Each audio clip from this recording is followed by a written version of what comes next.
Assalamualaikum warahmatullahi wabarakatuh. Puji syukur saya panjatkan kehadirat Allah Subhanahu wa Ta'ala yang telah melimpahkan rahmat dan karunia-Nya sehingga kami dapat melakukan tugas presentasi video ini sebagaimana mestinya. Tak lupa selawat serta salam yang selalu tercurahkan kepada Nabi besar kita Nabi Muhammad SAW. Saya berterima kasih kepada Kak Jerry Cahyadi Saputra selaku dosen mata kuliah Manajemen Keuangan Desa. Teman-teman, perkenalkan kami dari kelompok 8 yang terdiri dari saya sendiri Arlita Divarani dan rekan saya Utari Wijaya dan WOD Kartini.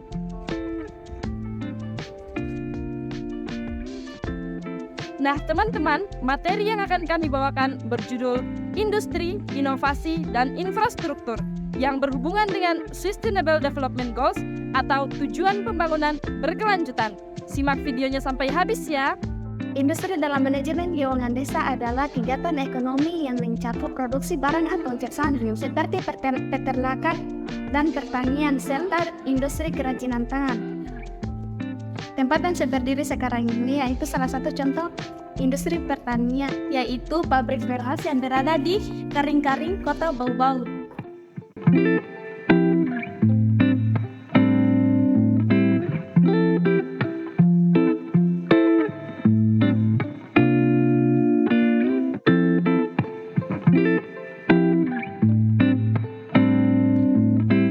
Inovasi dalam manajemen keuangan desa adalah proses menciptakan atau menerapkan ide baru yang berhasil menghasilkan perubahan positif, misalnya pemanfaatan teknologi digital atau pengembangan produk baru berdasarkan kekayaan alam dan kebudayaan lokal.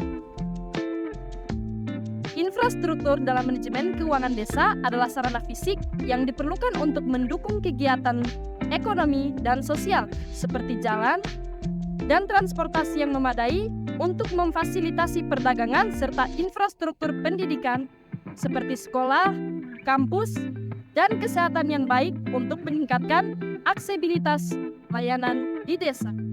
Jadi teman-teman, untuk menyukseskan Sustainable Development Goals terkait industri, inovasi, dan infrastruktur di tingkat desa diperlukan penganggaran yang baik, perencanaan yang matang, serta pelaksanaan yang efektif. Berikut adalah langkah-langkah yang dapat dilakukan. Dalam penganggaran desa, yang pertama, identifikasi sumber daya keuangan yang tersedia di desa seperti anggaran desa, dana alokasi umum, dana desa, dan potensi sumber pendapatan lainnya. Yang kedua, tetapkan alokasi anggaran yang memadai untuk sektor industri, inovasi, dan infrastruktur. Yang ketiga, prioritaskan penggunaan anggaran untuk proyek-proyek yang berkontribusi langsung terhadap pencapaian SDGs dalam sektor industri, inovasi, dan infrastruktur. Selanjutnya, perencanaan penyusunan. 1. Libatkan masyarakat desa termasuk para pemangku kepentingan terkait. Dalam proses perencanaan, dengan melibatkan masyarakat akan memungkinkan identifikasi kebutuhan yang akurat dan penentuan prioritas yang lebih baik. 2. Identifikasi peluang industri dan inovasi sesuai dengan potensi lokal dan kebutuhan desa. Tinjau sektor-sektor potensial yang dapat mendukung pembangunan berkelanjutan, seperti pertanian, pariwisata, kerajinan, energi terbarukan, atau teknologi informasi. 3. Tentukan langkah-langkah konkret yang perlu diambil untuk mengembangkan industri dan inovasi di desa, termasuk alokasi sumber daya manusia, infrastruktur, pembiayaan, dan dukungan kelembagaan. Selanjutnya mengenai pelaksanaan. Yang pertama, bentuk tim pelaksanaan yang bertanggung jawab untuk mengawasi dan melaksanakan rencana aksi yang telah disusun.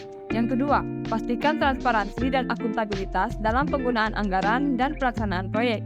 Yang ketiga, selenggarakan pelatihan dan pendamping untuk meningkatkan kapasitas masyarakat desa dalam bidang industri, inovasi, dan infrastruktur. Dengan mengikuti langkah-langkah di atas, diharapkan desa dapat mengalokasikan sumber daya dengan efektif, mengimplementasikan rencana aksi yang sesuai, dan mencapai tujuan SDGs terkait industri, inovasi, dan infrastruktur. Sekian pemaparan dari materi kelompok kami. Bila ada salah kata mohon dimaafkan.